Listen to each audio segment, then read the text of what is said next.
আপনি নিজেও তো দেখতেছেন এই যে নাটক সাজাইতেছে তারা, এই যে অস্ত্র মস্ত্র এগুলা দিয়া, এতে ওনাদের লাভটাই। ওনারা দেশের আইন শৃঙ্খলা ঠিক করবে, তো আইন শৃঙ্খলা ঠিক হবে কিভাবে? তো বললো যে আপনারা চলে যাবেন, এরপরে স্যারের প্রমোশন হবে, এইটাই লাভ। তো আমি বললাম যে একটা প্রমোশনের জন্য আমার জীবনটা ধ্বংস করে দিল।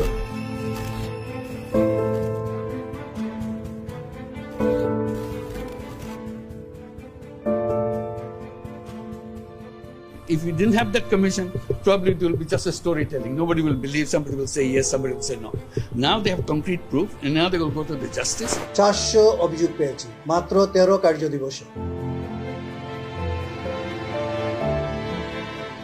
যারা গুমের শিকার ভিকটিম এবং তাদের পরিবাররা প্রায় 1800-র উপরে আমাদের কাছে তাদের কমপ্লেন সাবমিট করেছে। সারা বাংলাদেশের বিভিন্ন পেশাজীবী, বিভিন্ন শ্রেণী পেশার, বিভিন্ন বয়সের, বিভিন্ন জায়গার, এবং তাদের মধ্যে অনেকেরই রাজনৈতিক পরিচয় আছে। কারো কারো ক্ষেত্রে হয়তো রাজনৈতিক পরিচয় ওইভাবে নেই, কিন্তু তাদেরকে জঙ্গি ট্যাগ লাগিয়ে দেওয়া হয়েছে। সব ধরনের মানুষ ছিলেন ভুক্তভোগী। দিনমজুর ভুক্তভোগী আসেন আমাদের কাছে, অত্যন্ত ধনী ভুক্তভোগী আসেন, কলেজ পড়ুয়া ছাত্র আসেন, যেমন তেমন নারী ভুক্তভোগীও আছে। এমনকি 10 বছরের কম বয়সী ভুক্তভোগী আমাদের কাছে আসেন। আমি শুধু আমাদের মনে আছে যে আম্মু যখন বোরকা পরতো তখন আম্মুকে একটা কালো কালার টুপি পরাইতো আর একটা হাত করা পরাইতো। মাঝে মাঝে আমাকে নিয়ে যেত, তুই একদিন নিয়ে গেছে, বাকি সময় আমাকে রেখেই গেছে।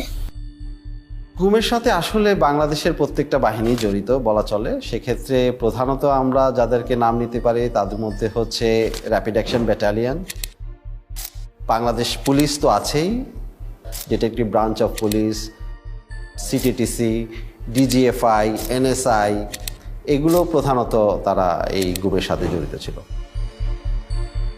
কমিশন গঠন হওয়ার পরে মানুষের যেমন প্রত্যাশা ছিল, আমরা নিজেরাও প্রত্যাশা করতাম, আমরা আশাবাদী ছিলাম যে সমস্ত ঘটনার পুঙ্খানুপুঙ্খ আমরা বের করব। এই যে একটা অপরাধ সংগঠিত হয়েছে, যে অপরাধটা স্বাভাবিক কোনো অপরাধ না, যে অপরাধটা একটা পরিকল্পনার ভিত্তিতে রাষ্ট্র কর্তৃক সংগঠিত হয়েছে।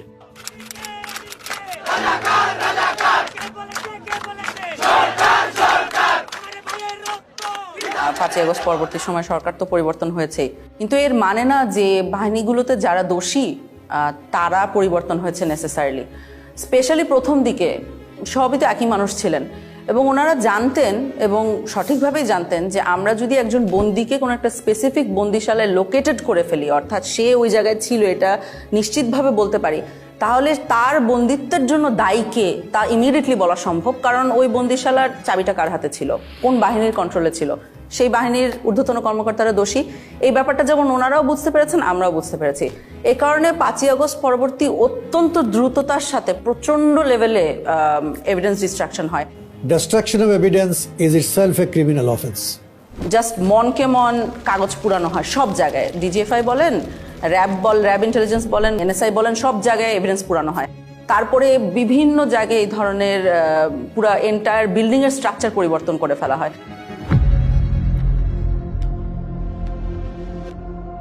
ব্যারিস্টার আরমান জি জবানবন্দিটা দিয়েছিলেন, সেখানে আমরা দেখেছিলাম যে অন্য বন্দীদের সাথে, অর্থাৎ যেমন ব্রিগেডিয়ার আজমি বা মাইকেল চাকমা যারা ছিলেন ডিজিএফআই এর হাতে, তাদের জবানবন্দির সাথে খানিকটা পার্থক্য ছিল। তার মধ্যে দুটো খুব নোটিসেবল পার্থক্য আমাদের জন্য ছিল। সেটা হলো যে অন্যদের চোখ 24 ঘন্টা বন্ধ থাকছে না, হাত 24 ঘন্টা বাঁধা থাকতো না, ব্যারিস্টার আরমানের থাকতেন। যেই স্থানে আমাকে আটকে রাখা হয়েছিল সেখানে সকল বন্দীদেরকে 24 ঘন্টা চোখ বেঁধে রাখা হতো, 24 ঘন্টা হাত করে রাখা হতো। কোথায় আছি বলা হতো না, কয় তারিখ বলা হতো না, সময়টা বলতো না।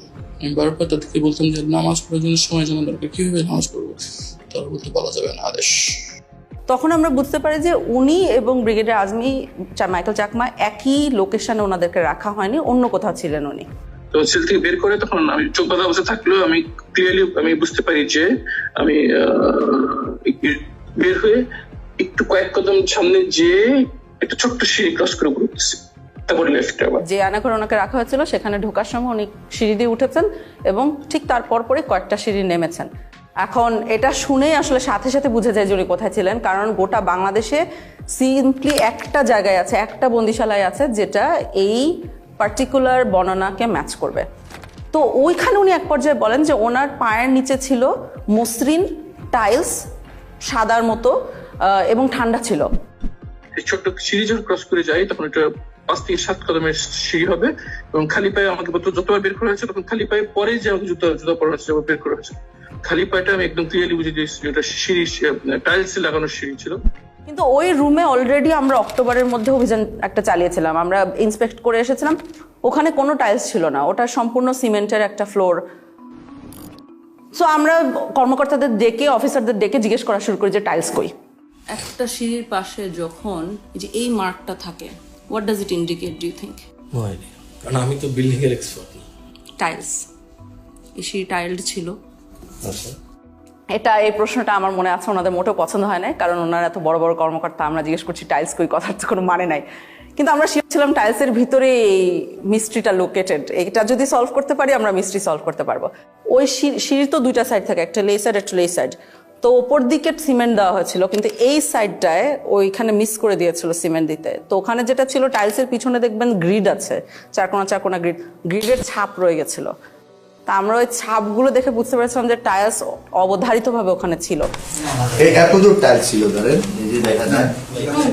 ব্যারিস্টার আরমানকে আমরা ছবি আঁকতে বলেছিলাম যে আপনি আঁকেন তো, যে আপনার চোখ বন্ধ ঠিক আছে, কিন্তু সিঁড়ি দিয়ে নেমে আপনি কোন দিকে যান।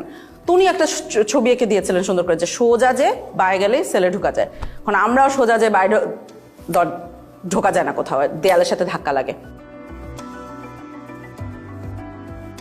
ওইখানকার যখন ছবি ব্যারিস্টার আরমানকে দেওয়া হয়, তখন ব্যারিস্টার আরমান বলেন যে এখানে কি কিছু হয়েছে দেয়ালে, দেয়ালটা মানে কি জানি একটা তারতম্য আছে, এরকম একটা উনি ইন্ডিকেশন করেন।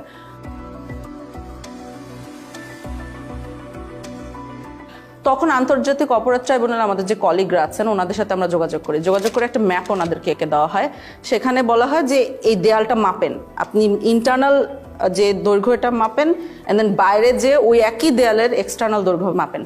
যদি 7 ফিটের উপরে পার্থক্য পান তাহলে বুঝবেন যে এইখানে কোনো একটা সেল আছে যেটা দেয়াল দিয়ে ঢেকে দেওয়া হয়েছে। তো ওনারা মাপেন, মেপে আমার মনে আছে যে আমাকে খুব এক্সাইটেডলি ফোন দিয়ে বলেছে যে 10 ফিটের উপরে জায়গা আছে যেটা খুঁজে পাওয়া যাচ্ছে না। আমি এখানে দুটো দরজা ছিল, এই দরজা দিয়ে আমরা ঢুকতে আগ্রহী, যেটা আমরা চাই না সেটা হলো লিন্টেল, যে মাঝখানে যেগুলো কিছুতে আধা থাকবে। তো ওই যে জায়গাগুলোতে একটু তারতম্য দেখা যাচ্ছিল দেয়ালে, সেই জায়গাগুলোতে ছোট ছোট ফুটা করা হয় এরকম হাতুড়ি দিয়ে পিটিয়ে। তো ওই ফুটার ভিতরে মাথা গলিয়ে দেখা যায় যে ঠিক ব্যারিস্টার আরমান যে বর্ণনাটা দিয়েছেন যে সেল, টাইলস, বাথরুম সব অক্ষত অবস্থায় আছে, ওরা জাস্ট নতুন দেয়াল বানিয়ে দিয়েছিল ওখানে। হ্যাঁ, আমরা ব্যারিস্টার আরমানের রুম পেয়ে গেছি। এখন টাইলস কতটুকু আছে, টাইলস গুলো কিন্তু যে করে হোক বাঁচাতে হবে, ঠিক আছে? উনি টাইলস চিনেন, যাতে কোনো টাইলস না হয়ে যায়। ওই যে অ্যাকচুয়ালি ওরা এখান থেকে বের করে নেয় জিনিস, ওরা টাইলস গুলো এখান থেকে উঠায় ভিতরের স্টোর। 8 বছর এখানেই থাকি। I couldn't tell what's day or night from the sun. They used to blindfold us and handcuff us. In the night, they used to handcuff us at the back. They wouldn't tell us where I was. They wouldn't tell us even time for prayers. Literally, it felt like I was buried alive. এরকম হতো যে 24 ঘন্টা চোখ বেঁধে হাত দিয়ে বসে একটা উচ্চ দিতেন না। হুমাম কাদের আমাকে বলেছিলেন যে ওনার সেলের একটা অংশে উনি খোদাই করে এসেছিলেন ওনার নামের ইনিশিয়ালস গুলা। মেডিকেল সেলের ভিতরে ঢুকলে আপনি যদি ঘুরে যান, দরজা ফেস করেন, বাম পাশের কর্নার মাঝামাঝি জায়গাটার মধ্যে একদম কোনায় একটা ডেট লেখা আছে আর আমার ইনিশিয়ালস লেখা আছে, HQC লেখা আছে এবং ডেট লেখা আছে যেদিন আমাকে গুম করা হয়। তো আমি যখন ওখানে যাই এবং ওখানে খুঁজি ও যে রুমটা আমরা সন্দেহ করে ওনাকে রাখা হয়েছে, শিওর হবো কিভাবে যে ওই রুমে ওনাকে রাখা হয়েছে, কারণ ওই রুমটা রং টং করে ফেলা হয়েছিল অগাস্ট 5 এর পরে। তো একটা সাইড দেখে সন্দেহ হয়, তখন ওনাকে যে ওই সাইডটা দেখায় ভিডিও কলে যে এটা কি চেনা লাগছে কিনা, তখন উনি বলেন যে হ্যাঁ ওই ইনিশিয়ালটা খোদাই করে রেখেছে। তো আপনি যখন খোদাই করে রাখেন তার উপরে রং করে দিলেও খোদাইটা রয়ে যায়।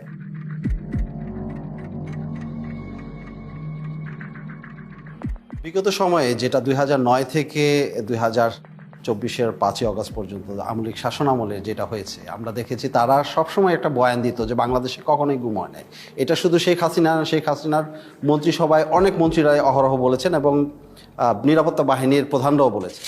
নিরাপত্তা বাহিনী কিংবা আমাদের ইসে কোনো গুমের সঙ্গে তারা সংশ্লিষ্ট নয়। 3 ধরনের লোকই গা ঢাকা দেয়, এরা হয়তো কয়েকদিন পরে আবার আত্মপ্রকাশ করে, আবার যারা নাকি ফ্যামিলিগতভাবে মানে কোনো অসুবিধায় পড়ে তারা গা ঢাকা দেয়।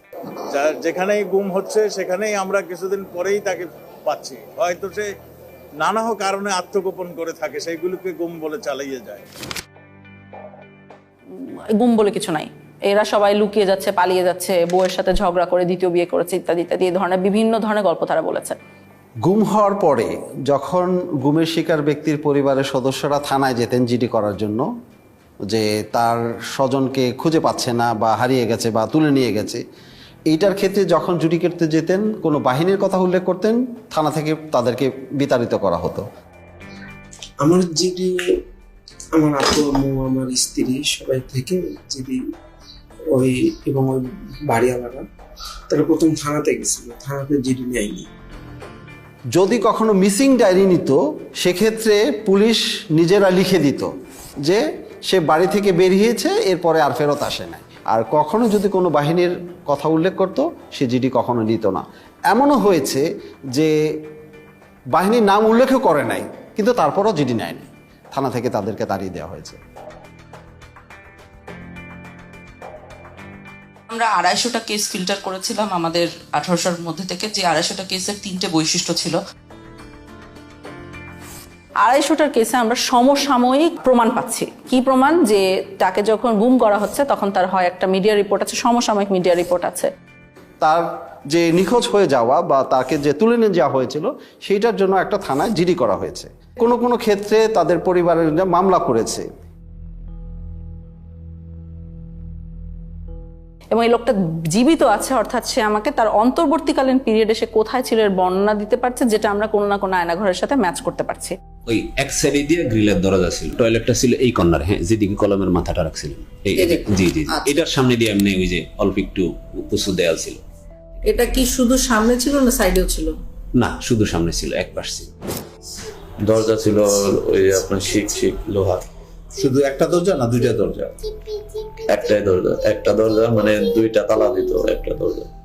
সিঁড়ি বয়ে আমাকে ওঠানো হয়, সিঁড়ি বয়ে ওঠানো হওয়ার পরে একটা সাদা ফ্লোরে আমার মানে সমান একটা ফ্লোরে রাখতে দেওয়া হয়, বুঝতে পারি টাইস খোপের মানে কাপড়ের দরজা ছিল।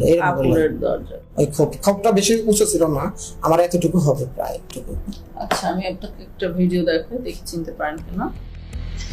জি জি, খোপে খোপ খোপ। এটা হচ্ছে সেই সবুজ কাপড়ের, হ্যাঁ সবুজ কাপড়, আমি তো বললাম আপনাকে মেকশিফট যে ফ্রেমটা। জি হ্যাঁ হ্যাঁ, ভেতরে একজন দাঁড়ায় আছে।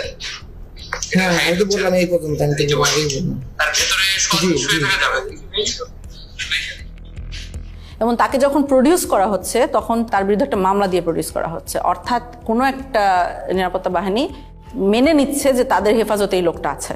প্রত্যেককেই কিন্তু একাধিক মামলায় দেওয়া হয়েছিল এবং অলমোস্ট সবার বিরুদ্ধেই জঙ্গি বিরোধী যে তকমাটা লাগানো হয়েছিল এবং সন্ত্রাস দমন আইনে মামলা দেওয়া হয়েছিল।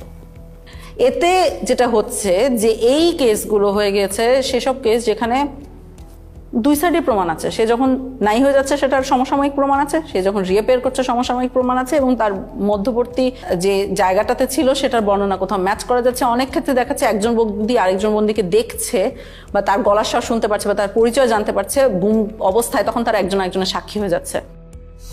এই দিক থেকে মানে দ্বিতীয় বা তৃতীয় নাম্বার ছেলে, একটা ছেলে ছিল, ও হচ্ছে যে একটু যতটুকু মনে হলো মানসিক সমস্যা ছিল, প্রচুর কান্নাকাটি করতো আর চুলটা পাল্টা বকা করতো। 16 বছরের ছেলে, অনেক কান্নাকাটি করতো। তারপরে আমরা তাকে খুঁজে বের করেছি, পরবর্তীতে একটা সাইকেলের দোকানে সে কাজ করছিল এবং মানসিক ভারসাম্য লুজ করেছে। মনে রাখবেন ওই ছেলেটাকে আমরা কেন খুঁজে পেয়েছিলাম, কাজ তার চারপাশের বন্দিরা, 2 বছরের বন্দিরা আমাদেরকে এসে বারবার করে বলতো ওখানে একটা ছেলে অনেক কাঁদতো, আমাদের কেস সলভ করার আগে ওই ছেলেটাকে খুঁজে বের করেন, আমাদেরকে জানান ওই ছেলেটার কি হয়েছে, বেঁচে আছে কিনা। বেশ কয়েকজনকে পাই যারা সবাই রেকগনাইজ করতে পারছে যে ছেলেটা আছে কিন্তু জানি না কোথায় আছে, জানি না কোথায় আছে, এইভাবে করে চলতে থাকে আনটিল একজন বলে। ওই ছেলেটাকে পরবর্তীতে আমি জেলে দেখছিলাম, তোর আবার হচ্ছে যে এরকম হাতে সবগুলো হাতে মোটামুটি ছিল, আপনার কেটে ফেললে বা নখ উঠাই ফেললে টাইপ এরকম ইয়ে থাকে না, ওই টাইপের মানে একদম ফাটা ফাটা সবগুলো ছিল আর কি। তখন কাশিমপুর জেলের কোথায় দেখেছে, কাশিমপুর জেলে পাগলা সেলে দেখেছে, তখন আমরা পাগলা সেলের রেজিস্ট্রি বার করি। সমস্যা হয়েছে যে ওই সময় পাগলা সেলের রেজিস্ট্রি তো অনেকের নাম ছিল, আর এই ছেলের নাম আমাদের জানা ছিল না, তো আমাদের কিছুই লাভ হয় নাই।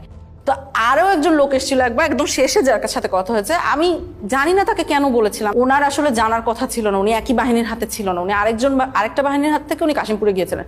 তখন সে বলে আমি তাকে আরেকবার দেখেছি গত বছর। তখন আমরা বলি যে আপনি কি আবার খুঁজে বের করতে পারবেন কিনা দোকানটা, ভদ্রলোক খুবই ভালো, উনি আসলেই খুঁজে বের করে তখন ওই ছেলে এবং ছেলের বাবাকে নিয়ে আসেন। থানা থেকে খবর আসলো, তখন ওখানে যে ওকে কেমন দেখেছেন?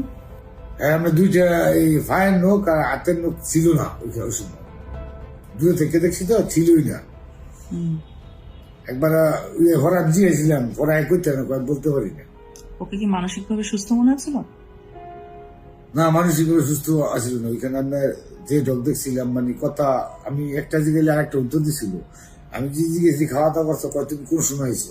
এখন ছেলেটাকে যদি আপনি জিজ্ঞেস করেন যে তুমি কেমন ছিলে ওখানে, হ্যাঁ, ও কিন্তু দেখবেন ওর ওয়ে অফ কোপিং, এটা আমাদের কাছে লক্ষণীয়। যে কিছু মানুষ কোপ করছে আল্লাহকে স্মরণ করে, কিছু মানুষ পরিবারকে স্মরণ করে, ওর ওয়ে অফ কোপিং ছিল ভুলে যাওয়া। ও বলেছে আমার কিছু হয় নাই। কারণ তুমি 4 বছর অনেক কষ্ট সহ্য করেছো। অনেক কষ্ট, ব্যথা পাইতাম ম্যাডাম। সমস্যা নেই ম্যাডাম, সমস্যা নেই, তোলা অসুবিধা হইতো না, ব্যথা কিছু নেই আর কি। যাক, আমার ছেলে অনেক ভাই বড় করতে নিয়ে গিয়া, এটি বড় কথা। সবাই ভাই সব যা আছে তা হয়েছ, এখন ছেলে বিড়ে হয়ে গেল শেষ। মানুষ অনেক কথা গেছিল আর কি, সবাই বুঝছে যে নাই। এখন আমি উকিলেরও যাই না, কেমন সেরকম কোনোভাবেই হতে পারে না যে তারা নিজেদের মধ্যে কোঅর্ডিনেট করে কাজটা করতে পেরেছে। অর্থাৎ তারা যেটা বলছে সেটা এভাবেই ঘটেছিল, কারণ সমসাময়িক প্রমাণ আছে। এই কারণে এই 250 কেস যথেষ্ট শক্তিশালী একটা এভিডেন্স আওয়ামী লীগের এই মিথ্যা বয়ান ভাঙার জন্য। গুমের যারা ভিকটিম, অর্থাৎ তাদেরকে যখন প্রথম তুলে নেওয়া হয় সেই পর্যায় থেকেই আসলে তাদেরকে নির্যাতন শুরু করে। একাধিক কাপড় দিয়ে তার চোখ মুখ ঢাকা হতো। চোখ বাঁধা থাকতো 3টা কাপড় দিয়ে। প্রথমে একটা কাপড় দিয়ে চোখ বাঁধতো, আর একটা জমটুপি, যেটা জমটুপি পরানোর পরে আবার আরেকটা কাপড় দিয়ে বাঁধতো, আর হ্যান্ডকাপ পিছনে লাগানো থাকতো। মাইক্রোবাস বা যে পরিবহনে উঠানো হতো তার 2 পাশে যখন থাকতো তারা কিন্তু চেপে থাকতেন, তার হাত করা পরিয়ে ফেলতেন, এবং কোনো কোনো ক্ষেত্রে তাদেরকে নীল ডাউন করে রাখা হতো সিটের ওখানে, যাতে বাইরের মানুষ কোনোভাবে টের না পায়। গান বাজনা বাজানো হতো যাতে কেউ ধারণা না করতে পারে যে এই গাড়িতে কাউকে তুলে নেওয়া হচ্ছে। তারপর তাকে যখন নির্দিষ্ট স্থানে নিয়ে গোপন সেলে যখন তাকে বন্দি করবে, তাকে নামানো হতো যখন, কোনো কোনো ক্ষেত্রে তাকে 2 পাশ থেকে উঁচা করে রাখতো, যাতে কোনোভাবে অনুধাবন না করতে পারে যে সে কয়টা স্টেপ দিয়ে উপরে উঠছে। প্রত্যেকটা গোপনশালায় আসলে অত্যন্ত ভয়ানক। এবং আপনি যদি দেখেন যে গোপন বন্দিশালার সাইজগুলো, দৈর্ঘ্য প্রস্থ, এখানে মানুষকে রাখাটাই হচ্ছে টর্চারের শামিল। এইখানে যারা আসে এখানে আসে এখান থেকে লোক নিয়ে যায়। প্রথম যদি ট্রান্সপোর্ট করে যে ঢাকা থেকে লোক নিয়ে অন্য কোথাও পাঠাবে, এখান থেকে 4 জন 2 জন এখান থেকে নিয়ে, আমি এরকম একবার 3 জন লোক নিয়ে এসে ট্রান্সপোর্ট করছি হোটেলে। একবার গেট দিয়ে ডুবে, সাথে হাতে বাম পাশে, না হাতে ডান পাশে হাতে, আমি যদি এদিক ডুবে হাতে ডান পাশে। সাইজ কি সেলগুলোর? টয়লেট টাইপ স্যার, বুঝিয়ে বলুন। টয়লেট স্যার, মানে একটা টয়লেটের দৈর্ঘ্য প্রস্থ 3 ফিট বাই 8 ফিট স্যার, এরকম লম্বা। লোহার গেট লাগানো স্যার, সাইকেল লাগানো। Look at how tiny this room is, and it's still divided into 7 different cells. Look, I'll just come into this one to show you how small it is. I'm about 5 feet 4 inches tall, and I can stand up straight in this particular one, but I cannot extend my arms all the way out. But if you go just next door to this one over here, take a look. I cannot stand up straight. I cannot extend my arms. And imagine that people spent weeks, months, or even years in these cells. পাশে কোনো স্থানে তাকে নেওয়া হতো যেখানে জিজ্ঞাসাবাদ করার জন্য নানান ধরনের যন্ত্রপাতি ব্যবহার করা হতো। দেখা গেছে 8-10টা সেল আছে, তার সাথে একটা জিজ্ঞাসাবাদের ব্যবস্থা বা একটা রুম আছে। সেই রুমে যখন তাকে নেওয়া হতো, 2-1টি বাক্য বিনিময় করার পরই তাকে মারধর শুরু করে দিত। আর যখন মারতো, বেশি মারবে, তখন এই হাত পিছনে দিয়ে রাখতো, আর আমার এই কনুইগুলো, 2 হাঁটু, এগুলাতে খুব জোরে জোরে মারতো। এই মোটা পুলিশের হাতে যে মোটা লাঠিগুলো থাকে, এগুলো দিয়ে, এবং এক পর্যায়ে আমাকে বলল যে তোর হাড় থেকে মাংস আলাদা করে ফেলবো। কোনো কোনো বন্দিশালার ভিতরেই টয়লেট, যেখানে তাদেরকে ঘুমাতে হতো রাতে, সেই জায়গায় তারা ঘুমাতে পারতো না। তার কারণ হচ্ছে কমোড থাকতো, ওই কমোডের উপরেই তাদের পা রেখে ঘুমাতে হতো। আমাকে ওখান থেকে টর্চার করে দুইজনে কাঁধে করে ধরে একটা সংকীর্ণ একটা বাথরুমে বললে চলে, আমি 5 ফিট 8 ইঞ্চি পা লম্বা করলে আমার হাঁটু পর্যন্ত বাথরুমের ভিতরে চলে যায়, মানে এত সংকীর্ণ জায়গা। কিছু সেল ছিল এত ন্যারো, সেখানে বন্দি শুতেও পারতো না, জাস্ট পা গুটিয়ে কোনো মতে ওখানে থাকতো। যেন সাইজ ছিল 3.5 ফিট বাই 4 ফিট এরকম সাইজের। নিয়ে যাওয়ার পরে যেখানে আমাকে নিয়ে গেল সেটা হলো একটা ছোট একটা সেল। ছোট সেল বলতে 3.5 ফিট পাশে, আর লম্বা হলো আপনার 4 ফিটের থেকে একটু বড়। অর্থাৎ আমি সেজদা দিলে মাথায় লেগে যেত, আবার রুকু দিতে গেলে পিছনের সাইড লেগে যেত গ্রিলের সাথে, এরকম একটা অবস্থা ছিল। যারা বন্দি ছিল ওই বন্দিশালায় থাকাটাই হচ্ছে দুঃসহ মানসিক যন্ত্রণার একটা বিষয়। আমাকে ওই রকম একটা ফ্লোরের সাথে এরকম করে হাত দিয়ে এরকম করে আস্তে আস্তে বাড়ি দিতে হতো। বাড়ি দিয়ে একটু শব্দ হলে তারা লাঠির ইশারায় বাথরুমে নিয়ে যেত। বাথরুমের জন্য তারা মারতে দেরি হতো, অনেকে 8 মিনিট সময় দিত আমাকে। 8 মিনিটের বেশি হতো আমাকে বিলম্ব দিত, মারতো, আবার লাঠির ইশারা দিত, অনেক বকাবকি করতো। এক ধরনের যন্ত্র ব্যবহার করতে হতো, যে হাতে শিকল দিয়ে ওই যন্ত্রের সাথে আংটা পরিয়ে দিয়ে মেশিন চালু করলে তাকে আস্তে আস্তে ছাদের দিকে ঝুলিয়ে ফেলা হতো। এই ঝুলন্ত অবস্থায় ঘন্টার পর ঘন্টা রাখার ঘটনা আমরা শুনেছি, এমনকি মানে 24 ঘন্টার কথাও আমরা অনেক ক্ষেত্রে পেয়েছি। আমাকে ওই ফ্যান লটকায় এরকম একটি এর মধ্যে গামছা দিয়ে এরকম প্রায় 15 দিনের মতো ঝুলিয়ে রাখছে। শুধু আমি টয়লেট এবং নামাজ এই দুইটা আর খাবার সময় আমাকে ছাড়া রাখতো, আর এইরকম ভাবে সবসময় ঝুলিয়ে রাখছে। কোনো কোনো বন্দিকে হ্যান্ডকাপ পরিয়ে জানালার গ্রিলের সাথে বেঁধে রাখা হতো সার্বক্ষণিক, এবং সে শুতেও পারতো না, ওইভাবে কোনো মতো বসে থাকতো। এই যে এর জানালার মধ্যে একটা হাতে এই পাশে ঝুলাই রাখছে, আর একটা হাতে এই পাশে। এই 5 দিনের মধ্যে 3 দিন এইভাবে আমাকে লকআপের সঙ্গে ঝুলাই রাখা হয়। শুধু একটাই দোষ ছিল আমার, আমি বলছি আমি নিকাব খুলবো না, আমি পর্দা করি। যেখানে হ্যান্ডকাপ পরা হয়েছে সেখানে কেটে গেছে, রক্ত পড়েছে, তারপরও কিন্তু তাকে নামানো হয়নি, বরং ওখানে পিটানো হতো এবং নানান কথা জিজ্ঞাসাবাদ করা হতো। এই ওনাদের নাম জিজ্ঞাসা করতেছে, এর মধ্যে আমাকে কি করলো, পানি ঢাললো, মুখে গামছা দিয়ে পানি ঢাললো।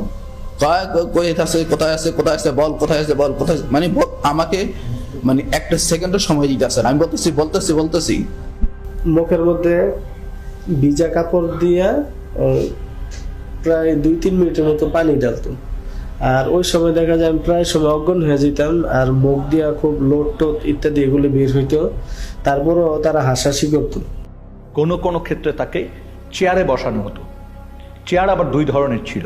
এক ধরনের চেয়ার ছিল যেটা কাঠের ফ্রেম, মানে কাঠের চেয়ার, সেখানে ইলেকট্রিক শক দেওয়ার ব্যবস্থা থাকতো। তো চেয়ারে বসিয়ে ইলেকট্রিক শক দেওয়ার যন্ত্র সাথে সংযোগ স্থাপন করে দিত শরীরে, কখনো কানে, কখনো নখে, কখনো পায়ে, এইভাবে দেওয়া হতো। আমার কানের লতার মধ্যে লাগাইছিল ওই যে কি ওইটা ওই যে কি ইলেকট্রিক ওটা বলতে পারবো না, কিন্তু মনে হলো যে ঠাডা পড়ে মাথা আমাদের সুইচ দেওয়ার লাগলে মনে ঠাডা বললো। অনেক ক্ষেত্রে জিজ্ঞাসাবাদের সময় বালতিতে পানি রেখে প্রস্রাব করতে বলা হতো। কারেন্টে শর্ট দিয়েছে, একটা বালতি দিছে, বালতির মধ্যে পানি ছিল, পেশাব করতে দিচ্ছে, অনেক পানি খাওয়ানোর পরে পেশাব করতে দিচ্ছে। পেশাব করার সময় কারেন্টে শর্ট লাগে, পানির মধ্যে যখন পেশাব করে তখন কারেন্টে শর্ট লাগে। বেশ কিছু টর্চার ইনস্ট্রুমেন্ট যেগুলো ধ্বংস করে ফেলা হয়েছে, তার মধ্যে একটা আমরা শুনেছি ছিল যে একটা বালতির মতো, ওটার ভিতরে পা রেখে দিলে আস্তে আস্তে পানি গরম হতো, তখন যথেষ্ট ব্যথা লাগতো। একটা ইনস্ট্রুমেন্ট ছিল যেটা আপনাকে যদি বেঁধে দেওয়া হয় তাহলে ওটা ঘড়ির কাঁটার মতো ঘোরাতে পারতো, 360 ডিগ্রিজ ঘুরতো। র্যাবের কাছে ঘোরে যে চেয়ারগুলো, এগুলো পেয়েছি। স্বাভাবিক একটা চেয়ারে বসানোর পরে আমাকে ওই হুইল চেয়ারের মতো যেমন পা রাখা যায় ওরকম পাদানি আছে, পাদানের উপরে পা রাখার পরে পা থেকে মাথা পর্যন্ত অনেকগুলো বেল লাগায়। তো পা এইগুলো যখন করছে তখন আমাকে কিছুক্ষণ ঘোরানো হয়েছে। একটা পেয়েছি আমরা কিন্তু ময়লার আবর্জনার ভিতরে, মানে ওটাকে ফেলে দেওয়ার জন্যই রাখা হয়েছিল, আমরা যে ওইখানে খুঁজে খুঁজে বের করে এনেছি। কোনো কোনো ক্ষেত্রে নখকে বিচ্ছিন্ন করে ফেলা হতো। কোনো কোনো ক্ষেত্রে সুই ঢুকানো হতো, এবং কারো কারো ক্ষেত্রে সম্পূর্ণ উলঙ্গ করে ঝুলিয়ে রাখা হতো। মাথা নিচের দিক পা উপর দিক দিয়ে ঝুলে, আর আমার শরীরে কোনো পোশাক রাখে নাই তখন, একেবারে উইদাউট ড্রেস। তারপরে এলো পতারে আমাকে দুইজনে একসঙ্গে পিড়াতে থাকে।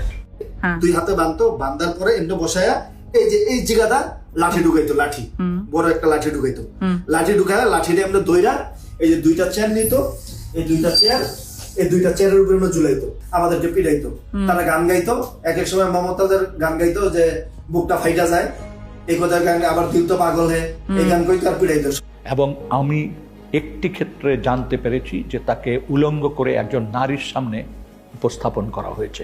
খুবই দুর্ভাগ্যজনক যে একটা মানুষকে কতটুক অপদস্থ, অপমান করতে, ঘৃণাকর পরিস্থিতিতে ফেলতে এই ধরনের ব্যবস্থা আমাদের রাষ্ট্রীয় বাহিনীগুলি, সংস্থাগুলি করেছে। আমাকে উলঙ্গ করে আমার লজ্জাস্থানে ইট বাইদা প্রায় 1 থেকে 1.5 ঘন্টা আমাকে এরকম একটা অবস্থায় রাখছে। তো যতই কষ্ট হয় মানে তারা খুব হাসাহাসি করে। যেমন একটা বন্দির ক্ষেত্রে আমরা জানতে পেরেছি যে ওই বন্দিটার গায়ের ওড়না টেনে নিয়ে গেছে কোনো একজন সিকিউরিটি ফোর্সের সদস্য, এবং তাকে বলা হচ্ছে তুই তো একসময় খুব পর্দা করতিস, হ্যাঁ ইসলামিস্ট, তোকে দেখ এখন কেমন লাগে। এইভাবে তুচ্ছ-তাচ্ছিল্য করা হয়েছে। বন্দির মাসিকের সময় যা প্যাড দেওয়ার কথা, ওইটা প্যাড দিয়ে ওটা নিয়ে খুব হাসাহাসি করতো। ওইটা খুবই তার জন্য একটা লজ্জাজনক বিষয় হয়েছিল যে সবার সম্মুখে অনেক হাসাহাসি করছে। এই বিষয়টা খুবই পীড়াদায়ক। মানে আমার পিরিয়ডের ডেট ছিল অনেক লেটে, এই পরিমাণ টর্চার করার আমি এত পরিমাণ মানে অসুস্থ হয়ে যায়, সাথে সাথে আমার পিরিয়ড হয়ে যায়। তারপর ওনাদেরকে বলি যে আমার তো প্যাড লাগবে, পরে এটা নিয়ে অনেক হাসাহাসি করে ওরা। মাসের পর মাস 2 দিন 4 দিন গ্যাপ দিয়ে কাউকে কাউকে প্রতিনিয়ত এই ধরনের জিজ্ঞাসাবাদের মধ্য দিয়ে যেতে হয়েছে, মাসের পর মাস, বছরের পর বছর। ওরা কি করলো, আমাকে শোয়াইলো, এই শোন, শোয়াই 2 জন আমার বুকে উপরে পাড়া দিয়া ধরলো, আর পিছনে হাতটা এইভাবে বাঁধলো, পা 2টা এইভাবে বাঁধলো, বাঁধে পায়ের নিচে বাজ দিল একটা, আর উপরে একটা বাজ দিল, আর হাত যেটা বাঁধছে হাতের নিচে এই দিকে একটা বাজ দিয়েছে। আমি তো ফ্লোরের মধ্যে শোয়া, এই পাশের উপরে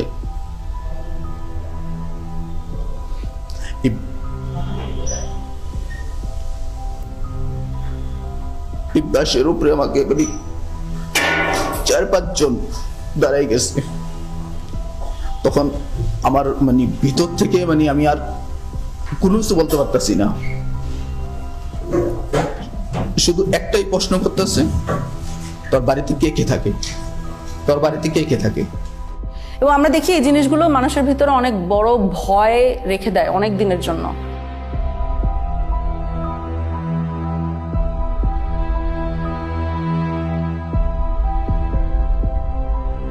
আমাদের অনেক ভুক্তভোগী হায়েস গাড়িকে ভয় পায়, কারণ তাকে হঠাৎ করে রাস্তার মধ্যে থেকে টেনে হায়েস গাড়িতে উঠানো হয়েছে।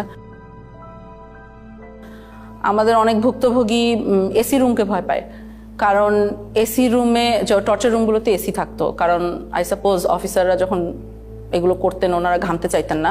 গানটা সাউন্ড আসতো, মানে ঠিক থাকতে পারতাম না, আর শুধু চিৎকার সাউন্ড আসতো। গান বাজিয়ে মারধর করা হতো, যখন সাউন্ড আসতো মানে কোনো প্রকার, আমি তো মানে টেনশন। আমি গানটা আমি কয়েকবার দেখার চেষ্টা করছি, ঠিক মতো আমি দেখতে পারিনি। চিকিয়া কালিয়ারে ওই গানটা আপনি দেখতে পারেন নাই? জি, গানটা আমি কয়েকবার দেখার চেষ্টা করছি, ওইভাবে আমি দেখতে পারিনি।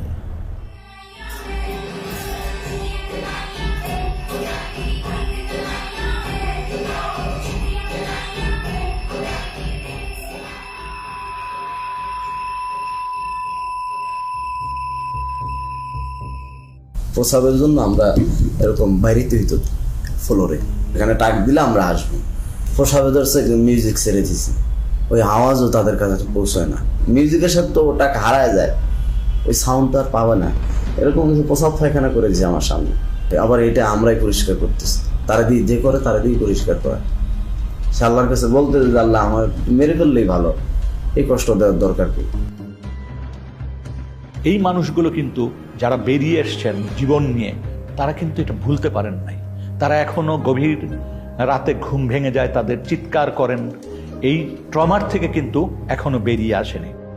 বাথরুমে একটা নতুন লাক্স সাবান ছিল। হ্যাঁ, এখন ওই লাক্স সাবানের স্মেল আসলে আমার মাথায় কাজ করে না। আমি লাক্স সাবানের ওই স্মেলটা যদি কেউ আমার সঙ্গে গল্প করবে, আমার আমি ভিতরে অস্থিরতা চলে আসে, আতঙ্কগ্রস্ত হয়ে যায়।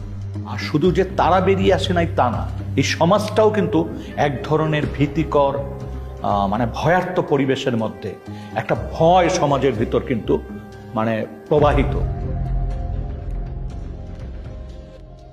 আওয়ামী লীগের শাসন আমলে আমরা যেটা দেখেছি মূলত হচ্ছে বিরোধী রাজনৈতিক দলকে দমন করার জন্য এই গুমকে একটা হাতিয়ার হিসেবে ব্যবহার করা হয়েছে, এবং সেক্ষেত্রে তাদের প্রধান টার্গেট ছিল বিএনপি, জামাতে ইসলামী এবং ইসলামী ছাত্র শিবিরের নেতাকর্মীরা। সরকারের বিরুদ্ধে যখন জনমত তৈরি হয়ে যেত, সরকারের বিরুদ্ধে যখন মানুষ প্রশ্ন করা শুরু করত, যখন সংঘবদ্ধ আন্দোলনের চেষ্টা হতো, বিরোধী দল বিরোধী মত যখন সংগঠিতভাবে ঐক্যবদ্ধভাবে কোনো বিষয়কে প্রোটেস্ট করতে চাইতো, তখনই এই নির্যাতনের মাত্রা বেড়ে যেত, মানুষের ঠিয়ানার সংখ্যা বেড়ে যেত। এবং আমরা যেটা দেখেছি যে প্রত্যেকটা জাতীয় নির্বাচনের আগে গুমের সংখ্যা অস্বাভাবিকভাবে বেড়ে যেত। এটা আমরা দেখেছি 2014 নির্বাচনের আগে, অর্থাৎ 2013 পিরিয়ডে, এবং 2018 সময় 2017-18, এবং 2024 নির্বাচনের ঠিক আগে 2023 শেষের দিকে এবং 24 শুরুর দিকে। In her second term as Prime Minister, security forces were locking up opposition figures without trial. Among them, a popular official with the Bangladesh Nationalist Party, Sajidul Islam Suhon. In December 2013, eyewitnesses say he and 5 friends were taken by authorities and never seen again. কেন নিল? কি দোষ আমার ছেলের? আমার ছেলে নাই, আমি কি করবো পয়সা থেকে? এটা আমরা সন্ত্রাস বিরোধী ট্রাইব্যুনালেও দেখতাম যে অস্বাভাবিকভাবে মামলার সংখ্যাটা বেড়ে যাচ্ছে, এবং সেখানে মূল আসামি হিসেবে যাদেরকে দেখা হতো তারা হচ্ছে তৎকালীন বিরোধী রাজনৈতিক দলের নেতাকর্মী। মিডিয়াকে আইনশৃঙ্খলা রক্ষাকারী বাহিনী, র্যাব, ডিজিএফআই, বিভিন্ন গোয়েন্দা সংস্থা তাদের মতো করে ব্যবহার করেছে। তারা যেই ধরনের গল্প বানিয়ে দিবে সেই গল্পটাই যাতে প্রচার করা হয়, এবং মিডিয়া সেটা প্রচার করত নির্দ্বিধায়। কোনো জায়গায় কিন্তু তারা প্রশ্ন করত না, একদম হুবহু একই বয়ান, বাহিনী যে বয়ানটা দিত সেই গল্পই তারা ছেপে দিত। যখন একজন গুম হচ্ছে, there are one of two things যেটা হতে পারে। একটা হলো তাকে মেরে ফেলা হবে বা তাকে বাঁচিয়ে রাখা হবে। বাঁচিয়ে রাখার পরবর্তী কি হবে? বাঁচিয়ে রাখার পরবর্তীতে বেশিরভাগ কেস হলো যে তাদেরকে মামলা দিয়ে ছেড়ে দেওয়া হচ্ছে। বাংলাদেশে মামলাগুলো যথেষ্ট ভয়ঙ্কর, এটা কিন্তু আমরা বলছি যে ক্রিমিনাল জাস্টিস সিস্টেম গুমের সাথে কন্টিনিউয়াস একটা সিস্টেম ছিল।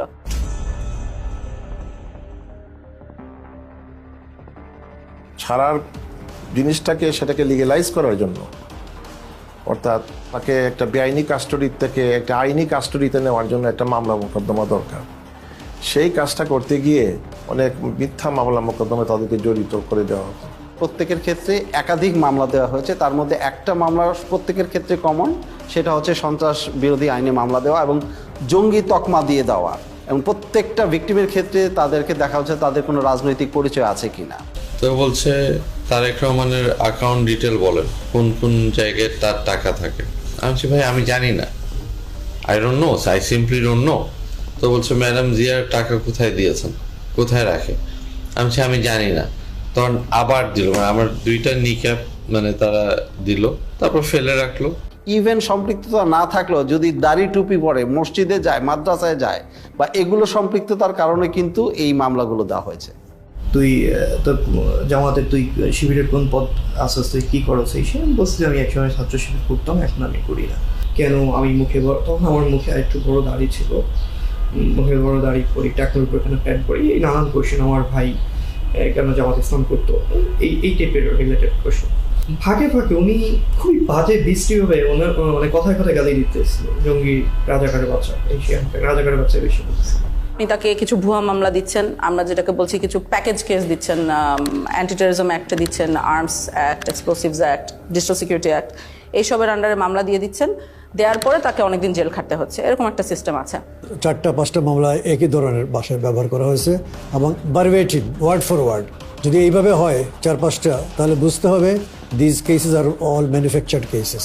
দুটো মামলার আপনার ল্যাঙ্গুয়েজ একরকম হইতে পারে না, কিছু হইতে পারে গোপন তথ্যের ভিত্তিতে, this much acting on a secret information, the raiding party went to the place of occurrence and arrested the accused, এটা হতে পারে।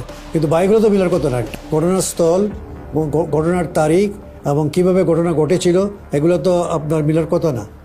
বিশেষ করে সন্ত্রাস বিরোধী আইনে যে মামলা, জঙ্গি ট্যাগ দিয়ে জঙ্গি বানানো, এইটাই কিন্তু প্রথমতই তাকে হিউমিলেট করছে। সমাজ থেকে কিন্তু তাকে প্রথমে বিচ্ছিন্ন করা দেওয়া হলো, পরিবার থেকে প্রথমে বিচ্ছিন্ন করে দেওয়া হলো, এবং তার প্রতিবেশী সবাই কিন্তু তাকে ভিন্ন চোখে দেখে।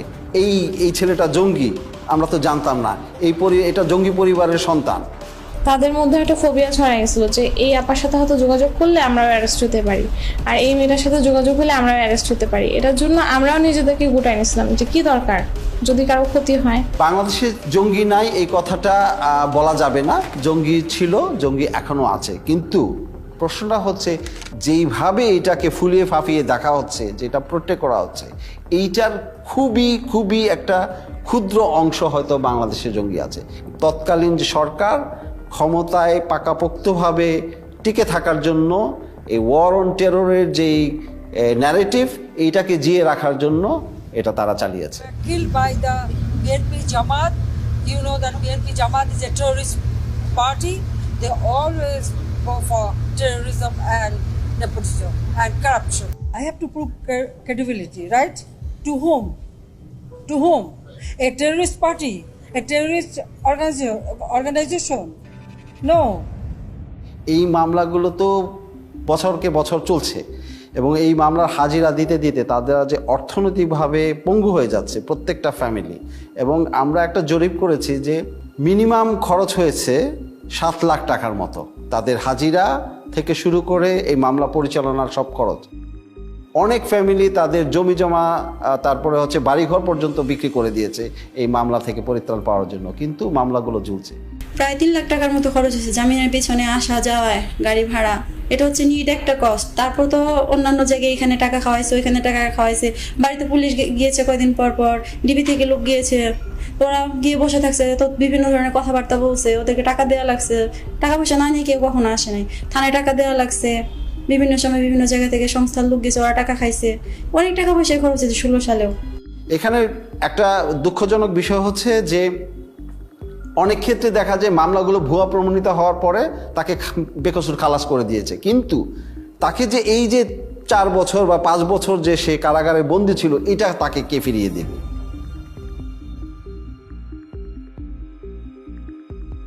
এখন ভুয়া মামলা দিয়ে এগুলোর পক্ষে তো তাদেরকে এখন প্রমাণাদি জোগাড় করতে হবে, প্রমাণাদি পাবে কোত্থেকে? হ্যাঁ, এটা একটা তো তাদের জন্য সমস্যা। তো ওখানে একটা বেশ well developed systematic torture regime ছিল আসলে। এই টর্চার করে কনফেশন আদায় করা হতো, স্বীকারোক্তি আদায় করা হতো। আমাকে লাস্ট এটাই চাইতেছে আব্দুল মুমিন আমি স্বীকার করতাম, মানে আপনার পরিচয় বদলানো। হ্যাঁ, পরিচয় বলতাম। তো আমি আব্দুল মুমিন স্বীকার করে নিছি। করে নেওয়ার পরে এই যে এখন বাসজলা দিয়ে লাস্টে বলতেছে তোর নাম আব্দুল মুমিন, আর তোর বাপ যদি জিজ্ঞাসা করে, কথা জিজ্ঞেস করে বলবি যে আমি বাবার সাথে রাগ করে তাবলিগে চলে গেছিলাম, তাবলিগের কিছু জিনিসপত্র আছে এই ব্যাগের মধ্যে, এই ব্যাগটা নিয়ে তুই চলে যাবি, ওরা ছেড়ে দিয়ে আসো। যেহেতু সব ম্যাজিস্ট্রেট এক না, কিছু কিছু ভালো ম্যাজিস্ট্রেটও আছে, তাই কিছু ম্যাজিস্ট্রেট আবার থাকতো খারাপ, এবং সবাই জানতো তারা মানে কারা যারা এগুলো মেনে নেবে, এই ধরনের ফোর্সড স্বীকারোক্তি বা গুম হওয়া সত্ত্বেও জিনিসটাকে কগনিসেন্সে না নেওয়া। তো ওই সব মানুষদের সামনেই যাওয়া হতো, ওদের সামনেই এদেরকে প্রডিউস করা হতো, তারা ফোর্স স্বীকারোক্তি মেনে নিত। না, আমি বলছি না, আমি 160 আমার মাইরে ফেলাইতো, আমি 160 করতে 160 করতে দিলে আমার ফাঁসি হয়ে যাবে, আমি তো এগুলো কোনো কিছুর সাথেই নাই।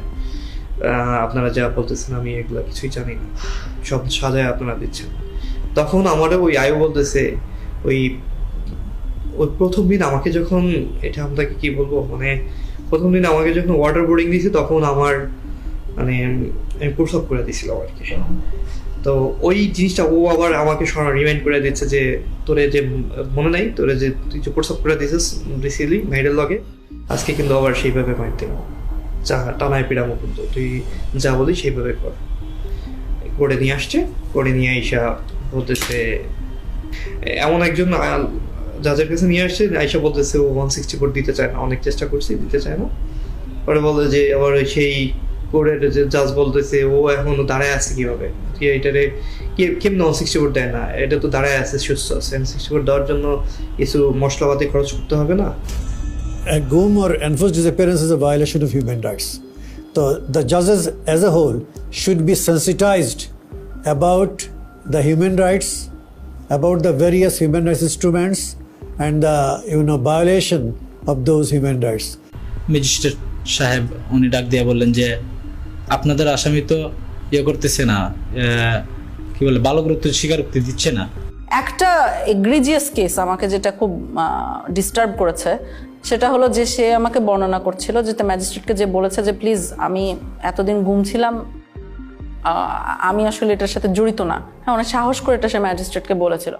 ম্যাজিস্ট্রেট তখন যে পুলিশ সাথে নিয়ে গিয়েছিল, পুলিশকে ডেকে বলেছে এই যে দেখেন কি বলছে, তখন তাকে বাইরে নিয়ে যাওয়া হয়। সিএম কোর্টের বারান্দায়, এটা সময় 8 তলা বা 9 তলায় কিছুক্ষণ আমাকে মারধর করলো। আমার এখানে সময় দাগ আছে মনে হয়, এটা ওরা আমাকে মাথাটা ধরে স্যার ওই গ্রিলের মধ্যে এটাতে বাড়ি মারতে ধরছে, তখন আমার হাতে হ্যান্ডকাপ ছিল, তাই আমি মাথাটা বাঁচানোর জন্য আমি এটা যখন আনছি তখন আমার এখানে পড়ছে, তাই আমি নিচে ফেলে পাড়াইলো, কিছুক্ষণ মারলো, অনেক চিৎকার চেঁচামেচি করতেছিলাম, কারণ আমি হচ্ছে কেউ তো আসলো। যখন চিৎকার চেঁচামেচি করতেছি তখন ম্যাজিস্ট্রেট আবার আয়কে ডাকা পাঠাইছে যে এত আওয়াজ করতেছেন কেন। আর মানে কি বলবো, এটা অবিশ্বাস্য বিষয়। আমি প্রশাসনকে কাছ থেকে দেখছি আর আমি অবাক হয়েছি যে আসলে পুরোটাই একটা system. Most of the judges were at the beck and call of the high command of the then ruling party. That's why they did not dare to take any effective steps against the enforced disappearance of the victims or abduction of the victims, The judiciary must be proactive instead of reactive. The judiciary must come forward, protecting and promoting the human rights of the people through adjudication of disputes in a very bold and assertive manner. Boldness is an integral part of the personality of a judge. A weak person is not suited or suitable for the position of a judge. Judges must know how to deliver justice impartially, effectively, and in a neutral manner. কিছু মানুষকে বাঁচিয়ে রাখবে কিন্তু release করতে পারবে না বাংলাদেশে, নানাবিধ কারণ থাকতে পারে সেটার জন্য। তখন তাদেরকে আমরা দেখছি ইন্ডিয়াতে পার করে দেওয়া হয়। ইন্ডিয়াতে পার করার পদ্ধতিটা আমরা বুঝতে পেরেছি বন্দীদের সাথে কথা বলে, সিকিউরিটি ফোর্সের ভিতরে যে হুইসেল ব্লোয়াররা আছে তাদের সাথে কথা বলে, এবং অনেক সময় আমরা নথিপত্র মিলিয়ে দিন তারিখ চেক করেও ওগুলোকে কনফার্ম করেছি যে এভাবেই ঘটেছে। তোমার আম্মায় অনেক কান্নাকাটি করতেছে, এর জন্য অনেক সরাসরি হয়েছে, এর জন্য তোমাকে দেশে রাখা যাবে না, এর জন্য তোমাকে দেশের বাহিরে পাঠাবো আমরা।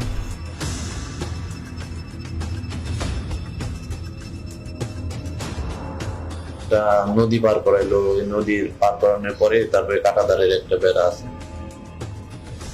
ওই বেড়া দিয়ে আমাকে পার করে তারা নিয়ে গেল।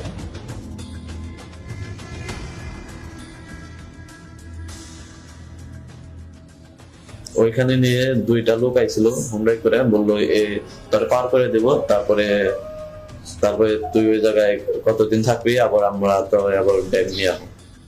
ইন্ডিয়াতে নিয়ে যাওয়া হতো, আমাদের বাহিনী নিয়ে যেত 300-400 মিটার ইনটু দ্য বর্ডার, নিয়ে যে ওই বাহিনীর হাতে হ্যান্ড ওভার দিত।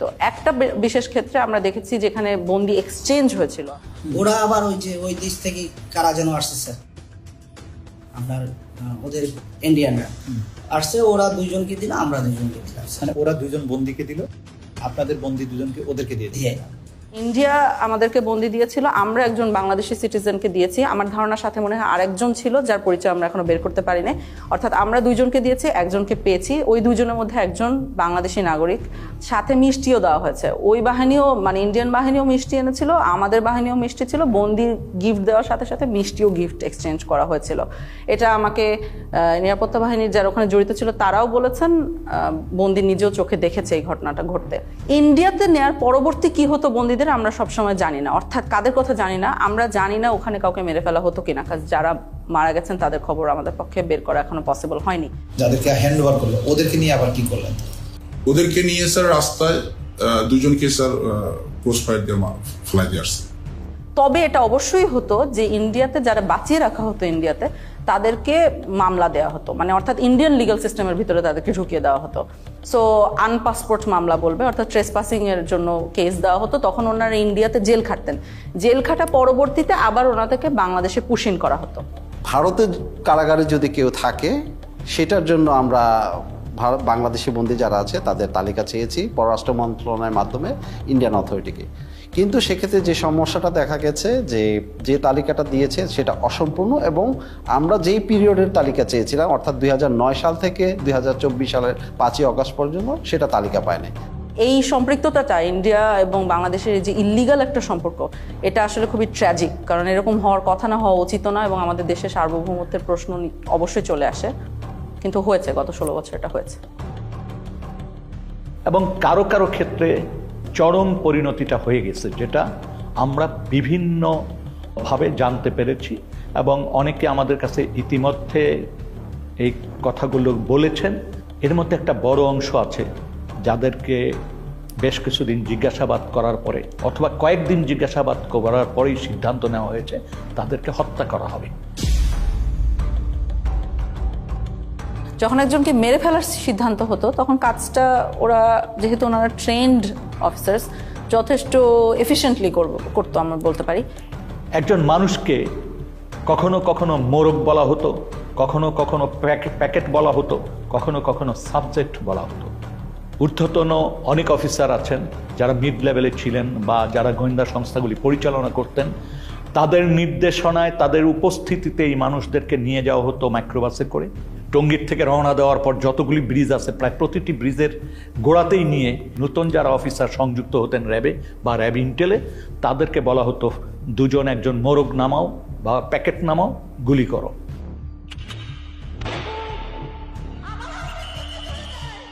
যখন ক্রসফায়ার বেশি সমস্যা হয়ে গেল আন্তর্জাতিকভাবে এবং জাতীয়ভাবে, যে এরা এটা নিতে পারতেছিল না আর এটা ক্রিটিসিজম, তখন ওরা বললো যে আরে আমরা বডি প্রডিউস করি কেন, নাই করে দিলি তো হয়, তাহলে তো কেউ বুঝবে না কি হয়েছে। তখন এইটাই মুভ করলো ওরা, এটা একটা ডিসিশন ছিল।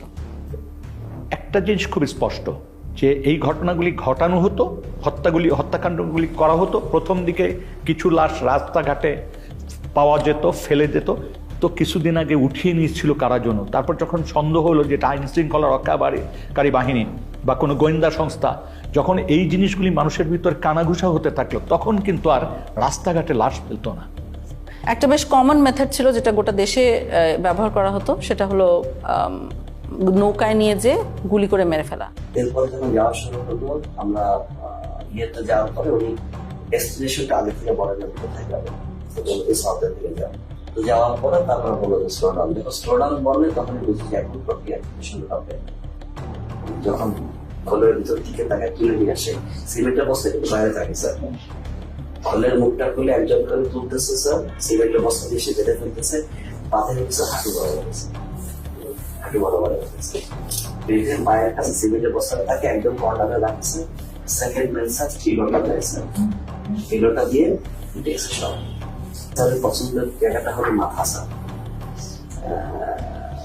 মাথার এখানে বা এই পাশে বালিশ থেকে তারপরে একদম 2 রাউন্ড ফায়ার করে। 2 রাউন্ড ফায়ারের প্রয়োজনে কখনো যদি কখনো তার মনে হচ্ছে কারো হাত কেটে গেছে, তখন বলতে সেনাবাহিনীর একটা ক্যাম্প আছে ওই ব্রিজের গোড়ায়, সেখানে সুন্দরবন থেকে একটা ট্রলার নিয়ে আসা হয়েছিল, দস্যুদের কাছ থেকে উদ্ধার করার ট্রলার, যেটা জেনারেল জিয়াউল হাসানের টিম এটা এনেছিল। এবং পরবর্তীতে আমরা জেনেছি যে জিয়াউল হাসানের প্রত্যক্ষ তত্ত্বাবধানে অনেক মানুষকে ওখানে নিয়ে যাওয়া হতো রাতের গভীর রাত্রে। এই জায়গাটা এবং বন্দিরা থাকতো বুঝছেন এখানে ডেকের উপরে, কোনো সময় তো ডেকের ভিতরে থাকতো। এন্ড দেন অফিসাররা কারণ ডেকের ভিতরে না থাকলে দেখা গেলো মাঝে দেখে ফেল, তারা সবই এখানে বা কেউ এখানে থাকতো। এন্ড দেন এখানে এনে শুট করে এখান থেকে ফেলে দিবে, ওখান থেকে পেট ফাটতেছে ওখানে কুইক অ্যাকশন। তো গুলি করে মেরে ফেলার পরে পেটটা চিরে দেওয়া হতো এবং বডির সাথে সিমেন্টের বস্তা বেঁধে দেওয়া হতো বা ইটের বস্তা, যাতে ওনাদেরকে যখন ধাক্কা মেরে নদীতে ফেলে দেওয়া হচ্ছে তখন তারা ডুবে যেতেন। এখানে যাওয়ার পরে এই যে মানুষটাকে শোয়ালেন, যাওয়ার পরে বাঁধার পরে তারপরে আপনার গুলি করে ফেলা দেওয়া হয়। এদিকে বাঁধার রশিটা রেডি থাকে, ওইদিকে সিমেন্টের বস্তার সাথে রশি বাঁধা রেডি, যেমন রশি বাঁধার থেকে সিমেন্টের বস্তা খুলে না যায়, খুলে না যায়। তারপরে বাকি রশিটা এখন এটা কোমরের সাথে দিয়ে বাঁধা সবচেয়ে সহজ, that of any other places of the whole body. এখানে গুলি করে লোয়ার পোর্শন ধরে ফেলে দিল। কে ফেললো? জিয়া তো গুলি করলো, এখন জিয়েই ফেললো না সাথে আরো যে লোক ছিল তার কে ফেললো এটা আমার খেয়াল নাই, এখান থেকে করে ফেলে দিল। তবে বেশ কিছু ক্ষেত্রে লাশ ভেসে উঠেছে। আমি এর ধরনের কেস দেখেছি যেখানে লাশ ভেসে উঠছে বুলেট উন্ড কপালে এবং গায়ে সিমেন্টের বস্তাটা কোনো কারণে একটা ছেড়ে গিয়েছে, অন্যটা রয়ে গেছে, এরকম অবস্থায় উঠছে। নারায়ণগঞ্জের 7 খুনের যে হত্যাকাণ্ড এবং তার লাশ লুকিয়ে ফেলার যে প্যাটার্ন, এই প্যাটার্নের সাথে অনেক অংশে মিলে যায়। এরকম নানাবিধ মারার আসলে টেকনিক ছিল, বিভিন্ন বর্ণনা থেকে আমরা পাই। কোনো কোনো ক্ষেত্রে বিষ প্রয়োগ করেও হত্যা করা হয়েছে। ইনজেকশন দিয়ে মারা হতো, এটার বর্ণনা পেয়েছি আমরা যারা এটা নিজে চোখে দেখেছে।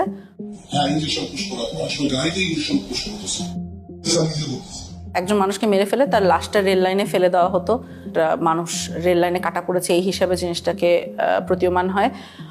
কিছু কিছু ক্ষেত্রে দেখা গিয়েছে যে অনেক সময় লাশের হাতে হ্যান্ডকাফ অবস্থায় রেল লাইনে কাটা লাশ পাওয়া গেছে, তো বোঝাই তো যাচ্ছে কি হয়েছে, নাহলে হ্যান্ডকাফ আসলো কোথা থেকে। একজন ভিকটিম তো বেঁচেই আছেন যাকে গাড়ির সামনে, ট্রাকের সামনে ফেলে মারার চেষ্টা হয়েছিল এবং এরকম অনেকাংশে তো সাকসিডও করতো, এভাবে করে মেরে ফেলতো। ওই আবদুল্লাহপুর আশুলিয়া রোড যেটা, সেখানে নিয়ে যাওয়ার পরে উনি অন্যদেরকে নেমে যেতে বলে। নামার পরে আমাকে যে কানে কানে বলতেছে, ভাইজান আমাকে ক্ষমা করে দিয়ে দেখেন, আপনাকে তো চলন্ত গাড়ির সামনে ফেলে দেওয়ার জন্য বলা হয়েছে। হঠাৎ করে মানে আমাকে ধাক্কা দেওয়া হলো এবং আমি খেয়াল করতেছিলাম যে গাড়ি শব্দ আসতেছে, তো আমি তো তখন ধরে নিয়েছি যে আমি শেষ, আমি পড়ে গেছি। পড়ে যাওয়ার পরেও দেখতেছি যে আমি বেঁচে আছি। আমার তুলে ধরে বলছে যে আপনি ভয় পাবেন না, আপনাকে তো আমরা রাস্তায় ফেলে দিয়েছি, কিন্তু গাড়িটা পাশ দিয়ে চলে গেছে।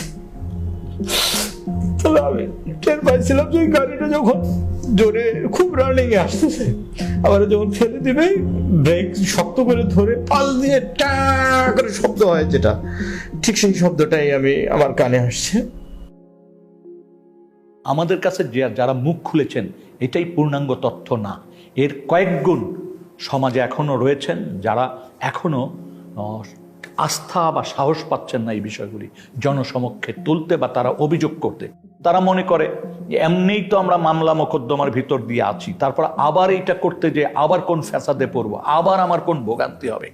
ওই ওপেনলি ওইভাবে সাক্ষাৎকার দিব না, কারণ ওটা এভিডেন্স থেকে যাবে। আমার আজ হোক কাল হোক আমার তো আসলে পরেরটাও চিন্তা করা লাগবে, ফ্যামিলি আছে, এমনি তো অত্যাচারের শিকার হয়েছি, গুম ছিলাম, মিথ্যা মামলা নিয়ে জেলে ছিলাম, এখনো স্টিল নাও হাজিরা দিচ্ছি। ওই 16 সালে গুম হওয়ার কনসিকুয়েন্স এখনো বিয়ার করতেছি। আমার ফ্যামিলি স্টিল নাও সাফারার, আমার ক্যারিয়ার ধ্বংস, সবকিছু হয়ে গেছে। তার মানে এখনো কিন্তু আমরা এমন একটা পরিবেশ নিশ্চিত করতে পারিনি যে পরিবেশে মানুষ ভয়হীনভাবে এসে রাষ্ট্রের কাছে বা রাষ্ট্রের সংস্থাগুলির কাছে এসে বলতে পারে যে আমার জীবনে এই ঘটনাগুলি ঘটেছে।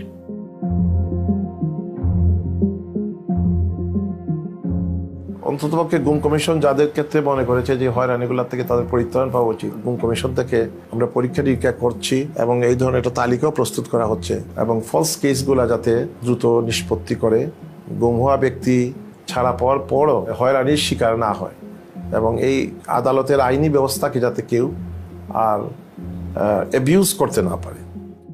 যাদের বিরুদ্ধে এই মামলাগুলো দিয়ে দেওয়া হয়েছে, সন্ত্রাস দমন আইন বা অন্য যে আইনি মামলা হয়েছে, এই প্রত্যেকটা মামলা যাতে দ্রুত নিষ্পত্তি করা যায়, সেটা যাতে এক্সপিডাইট করে, সেটার জন্য সুনির্দিষ্টভাবে সরকারকে বলেছি। দ্বিতীয়ত হচ্ছে যে সন্ত্রাস দমন আইনটাকে সংশোধন করার কথা বলেছি। 3 নম্বর জিনিসটা হচ্ছে যে এটার সাথে সম্পৃক্ত যেটা যে বাংলাদেশে জঙ্গিকে মোকাবেলার জন্য, জঙ্গি ইস্যুটাকে ডিল করার জন্য আমাদের এখানে সুনির্দিষ্টভাবে কিছু স্ট্র্যাটেজি ঠিক করতে হবে। এর পাশাপাশি যেটা হচ্ছে যে রিহ্যাবিলিটেশনের যে বিষয়টা আছে সন্ত্রাসদের মোকাবেলার ক্ষেত্রে, এই বিষয়টা মনে হয় কার্যকর হতে পারে, সেটাকে আমরা ফোকাস করেছি।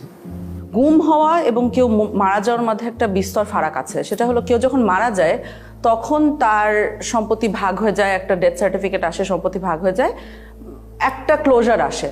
কিন্তু কেউ যখন গুম হয়, যেহেতু সে মারা গিয়েছে এই কথাটা বলতে পারা যায় না, কারণ আমরা আসলে জানি না সে মারা গেছে কিনা, তখন কিন্তু কোনো ডেথ সার্টিফিকেট ইস্যু করা যায় না। ডেথ সার্টিফিকেট ইস্যু না করার সাইড ইফেক্ট আপনি দেখেন, ধরেন ভদ্রলোকের ব্যাংক অ্যাকাউন্টে টাকা আছে বা তার সম্পত্তি আছে, কিছু ভাগ হওয়া সম্ভব না। সো পরিবারগুলো অলমোস্ট রাতারাতি পথে বসে যায়, দেখতে পারে যে ব্যাংক অ্যাকাউন্টে টাকা আছে, দেখতে পারে যে তার সম্পত্তি আছে, কিন্তু সে কিছু ব্যবহার করতে পারে না। সেই জন্য আমরা বর্তমান প্রচলিত আইনের বাহিরে আমরা মনে করি যে এমন একটা আইন করা দরকার যে আইনে কিছু ওভাররাইডিং ক্লজ থাকবে, যে দেশের প্রচলিত আইনের বাহিরে গিয়েও তাদেরকে যাতে একটা আইনগত সুযোগ দেওয়া যায়। যখন একজন মারা যান তখন তার বউ বিধবা হয়ে যান, এটার একটা প্রসেস আছে। কিন্তু যখন একজন গুম হন তখন তার বউ, উনি কি বিধবা না সধবা? কারণ আমরা উত্তরটা জানি না। ভদ্রলোক বেঁচে আছে কি মারা গেছে এটা আমরা বুঝতে পারছি না। এই যে বিশাল সমস্যাগুলো পরিবারগুলোর মধ্যে মানে সৃষ্টি হয়, সেগুলোর কোনো সমাধান তারা পায় না। এবং গত 16 বছর ধরে হাজারে হাজারে পরিবার বাংলাদেশে এই সমস্যাটা ফেস করে আসছে। গুম হওয়া ব্যক্তির ডেথ সার্টিফিকেট ছাড়াই তাদের গুম হওয়ার যে একটা প্রত্যয়ন বা একটা ডিসঅ্যাপিয়ারেন্স সার্টিফিকেট প্রডিউস করে যাতে পরিবার পরিজন যাতে সম্পত্তি ইনহেরিট করতে পারে, সেই জন্য এই কমিশন থেকে কিছু আইন সংশোধনের সুপারিশ করা হয়েছে। অন্ততপক্ষে আর্থিক দুর্দশা কিছুটা হলেও লাঘব হবে। তবে এটা সত্য কথা যে গুম হওয়া ব্যক্তির অনুপস্থিতি বা গুম হওয়া ব্যক্তিকে উদ্ধার করে না দিতে পারলে অপূরণীয় ক্ষতি সেটা কোনো আইন দিয়ে বা তার সম্পত্তি দিয়ে বা সম্পত্তির অংশ দিয়ে সেটা পূরণ হওয়ার নয়।